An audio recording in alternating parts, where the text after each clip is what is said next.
Hello and welcome back to L 3.3, lesson 3.3, part 3, the shocking conclusion. Yesterday we went over this proof that had about this diagram. We were trying to prove that A and B are the same distance away from C. And we were able to prove it because we knew that this was a perpendicular bisector, so it had this angle. There's two angles here, angle, and we knew that this is equal to itself, reflexive property, and we know these match because it's a perpendicular bisector, so it's found the midpoint, and the midpoint's in the middle, which means the same on the left and the same on the right, and that gives us side, angle, side. And once we know that the triangles, there's no other triangles you can make with this side combo, this side pair combo, this side pair combo, and this angle. These triangles have to match, and all their parts have to match, including this side, which is the one we wanted to match. It does match CPCTC, which means the corresponding parts of congruent triangles are congruent. Those are corresponding parts. We proved the triangles have to be congruent. Then we locked it in. And not only that, this is a generic diagram. It doesn't matter where you put C, the same logic holds. What if C was, say, way up here? Same logic will hold. So this is truth from a diagram, knowledge from a diagram, deductive logic. We figured it out, but the diagram helped us prove something. In all cases of lines that are perpendicularly bisected with a third point on that bisector. Anywhere, doesn't matter where you put it. You can even put it below the line. Okay. So we did all this. And now, in part 3, it says, Tahani thinks Tia is brilliant. Because she is. But she would like the ideas to flow more easily from start to finish. Arrange Tahani's symbolic notes in a way that someone else could follow the argument and see the connections between ideas. Yeah, that's another interesting point about this is this is complicated. All this is a lot of steps. A lot of steps right here. So how can we sum it up? I'm actually going to borrow the other packet for this. Tahani thinks Tia is brilliant. Let's get some connections. Well, the first thing, let's go one at a time. We need to start with the segment and its perpendicular bisector already drawn. In other words, L bisects, don't need to write in cursive beyond the letter, L bisects AB. That is a given. That's this part of the setup, so that's given. Okay, what happened next? Well, we observed that... Actually, did I forget something?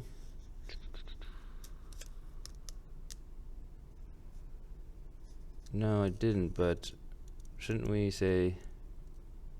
Oh, we need to prove something.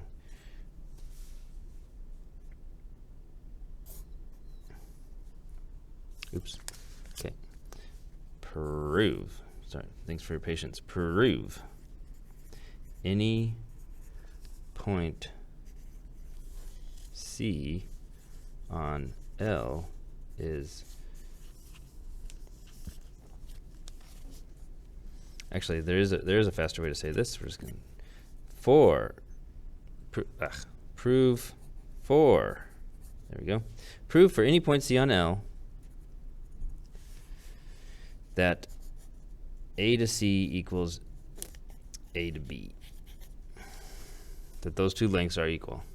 What I was going to say was prove for any point on C on L that the distance from A to C and B to A are equidistant, but symbolically this is just much faster.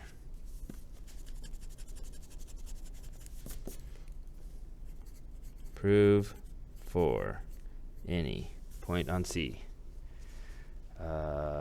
that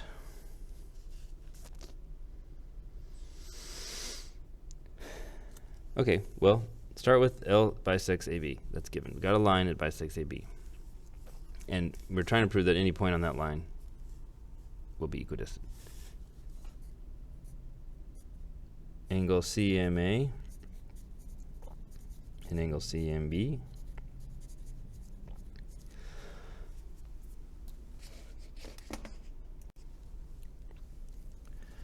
are right angles. That is the definition of perpendicular bisector.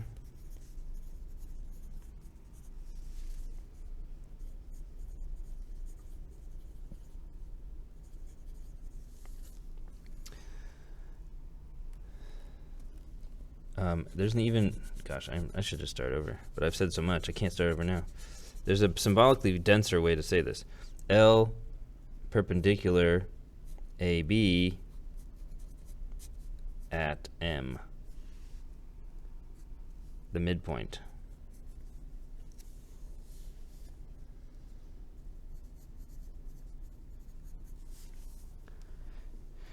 Okay, that, because I said it bisected, but I didn't say it was perpendicular, and we need, but now I have with this symbol, and we need that because we want to say that those are right angles, and all right angles are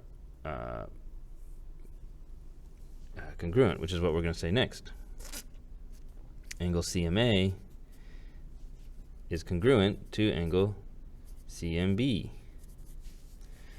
That is definition of right angles. It's part of the definition of right angles. They're all congruent.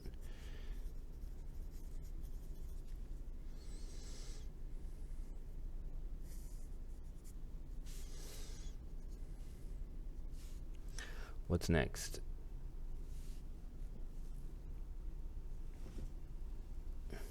Segment AM. Oh, I'm supposed to be going back and forth. This is where we are at right here. Segment AM is congruent to MB, segment MB, because she said we know the perpendicular bisector cuts AB into two congruent segments. Well, faster than saying that, I mean, that's important to say that. That is the logic. But we can just say this, and then just say that's the definition of bisect.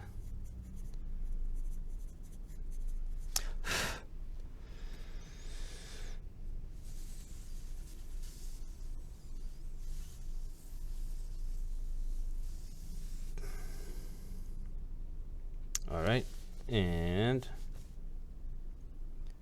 now we're here. Obviously, the segment from C to the midpoint. Let's see if I can pull this up fast. This section. Obviously, this is congruent to itself. Obviously, the segment from C to the midpoint of segment AB is the side of both triangles. CM congruent to C. I'm so tempted to switch it up. I'm going to do it MC. I switched the order, but it's the same segment. Haha.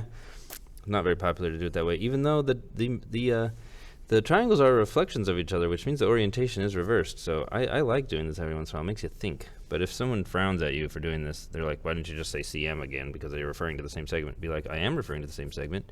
I'm referring to its mirror image version. Anyway, that's where the word reflects. Come on, reflection, reflexive. Actually, it's kind of related, but not totally. We'll go over the etymology some other time. Do we have side angle side yet? That's a side pair, that's a side pair. There is the angle, but remember the angle is actually in between the two sides. And so we have established it. We have established that the two triangles are congruent.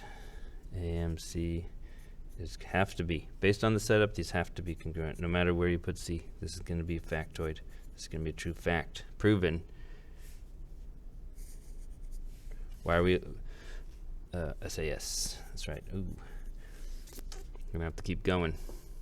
But remember, we didn't just want to prove that the triangles are congruent. We wanted to prove that the C, it will be equidistant on both sides from A and B.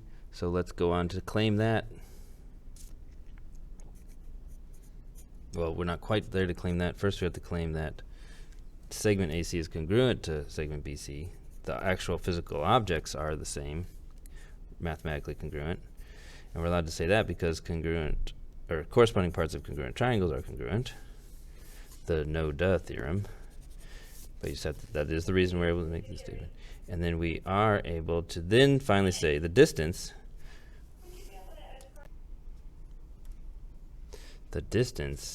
which is denoted by the letters A and C, is equal to BC, the distance denoted by these two letters. This is actual measurements. Therefore, we have finally proven it. We have proven A and B are equidistant from any point C.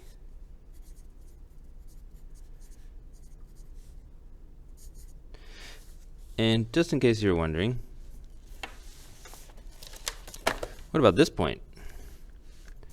What about this point that's on the segment AB? Well, it is also equidistant from A and B because it is the midpoint.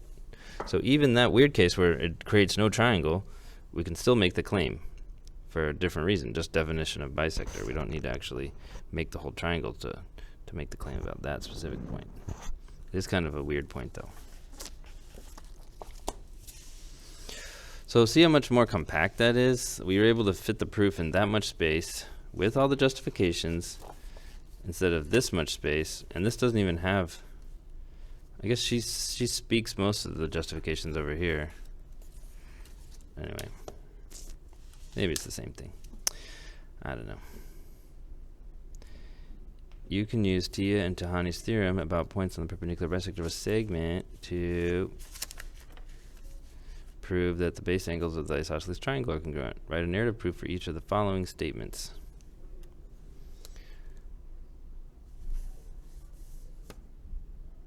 Triangle ABC in Tia and Tahani's diagram is an isosceles triangle. Triangle ABC.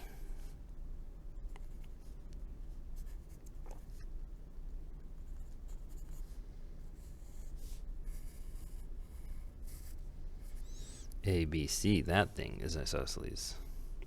Well, building on what we already know, we have proven that CB equals AC right here. So all the steps up until this point, CPCTC, then the next, but instead of going on to say these two distances are the same, therefore we proved this thing, we'll say this other thing. We will say, therefore, triangle ACB is an isosceles. Why are we saying that? Well, that's the definition of isosceles. When two legs are the same. You can put that in there for people who don't know that. When two sides are congruent. Two sides of a triangle. Let's prove that the base angles A and B of the isosceles triangle and Tia and Tahani's segment are congruent. Should we go back to the beginning? Let's see, it's a narrative proof, so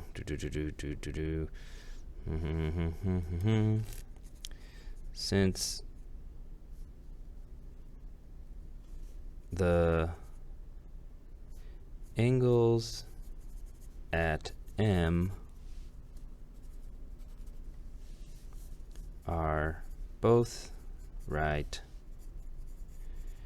angles and AM is congruent to, worst congruent symbol of the year, BM, midpoint logic,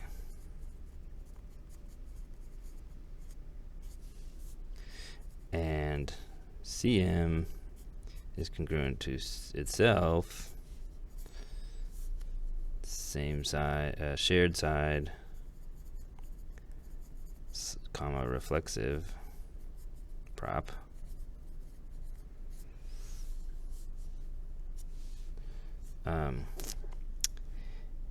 AMC, triangle, forgot the triangle, is congruent to triangle BMC. Did I do this right? A to M to C? Yeah.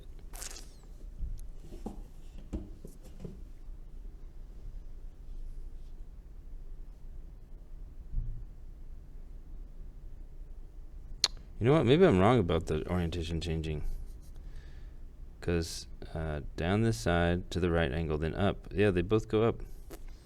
Naughty Abden. These are not.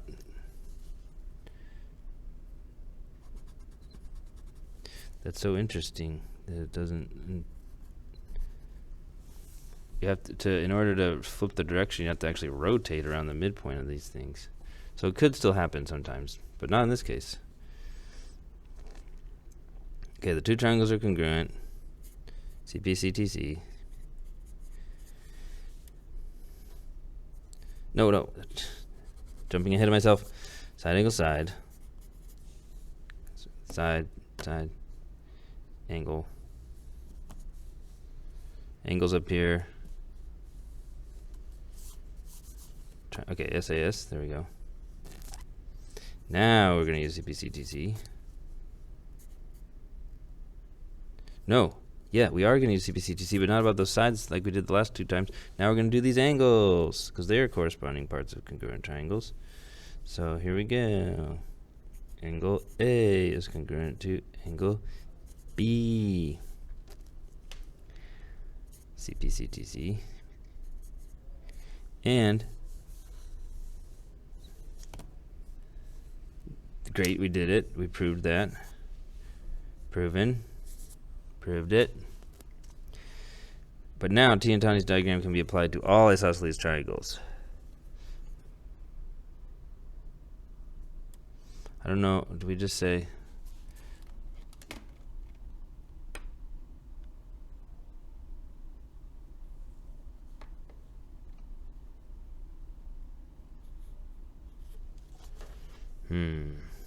oh, all isosceles triangles. Oh, okay. Even one that hasn't. Can we say that the base angles can be applied to all isosceles triangles? Yes, it's a little bit trickier.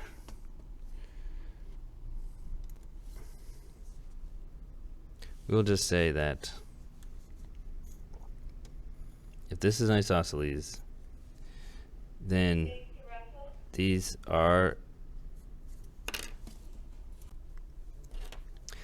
base angles are congruent. That is actually true for all isosceles triangles. The way you prove it is by bisecting this top angle, having it come down, and hitting here, and then doing the, making two triangles and using CPCTC again. If you're interested in this, you use the converse of the perpendicular bisector theorem.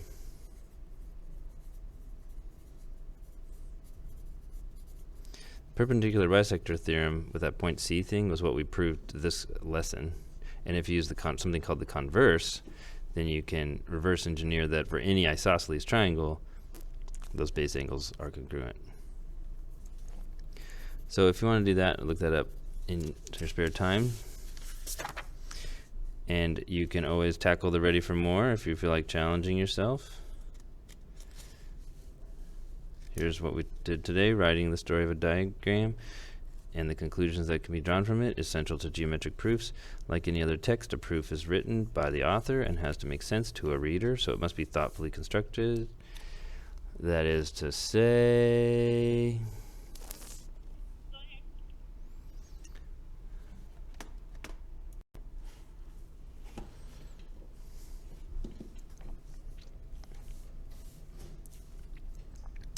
that is, writing a proof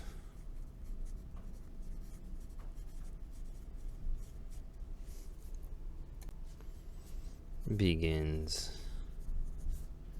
with a proof idea. What do you want to prove? Remember, a conjecture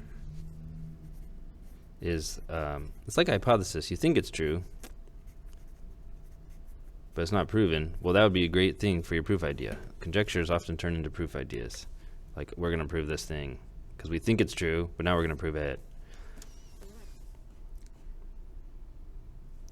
And your conjectures would emerge from experimenting. How do you spell experiment? experimenting, noticing, sense making, and explaining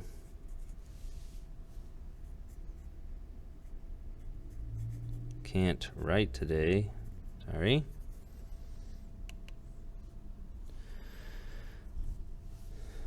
Proofs start by stating things you know. You already know, you know for sure, the givens.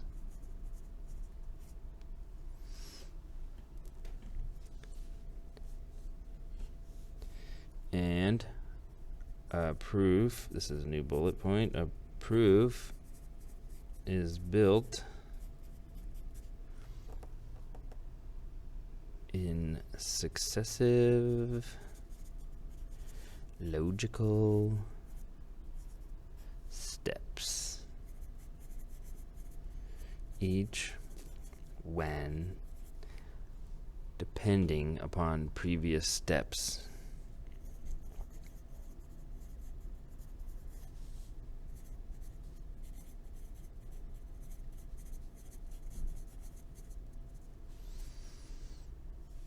Proofs can be written in different formats. So far we have seen narrative, that's an N, sorry, narrative, or paragraph.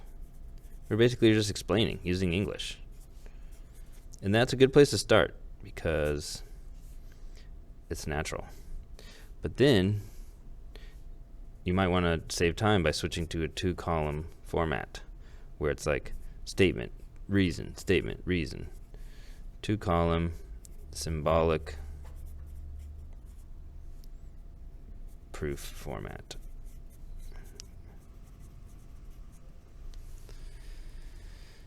Today we proved the perpendicular bisector theorem. If a point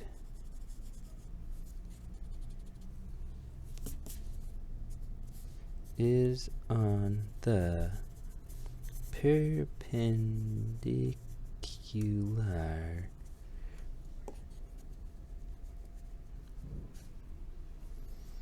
bisector of a segment, it is equidistant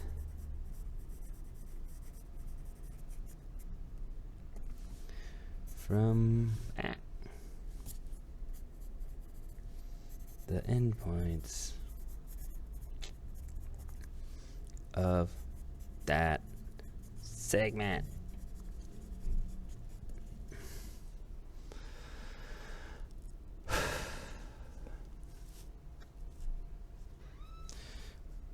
We also kind of bonus proved base angles of isosceles triangles are congruent.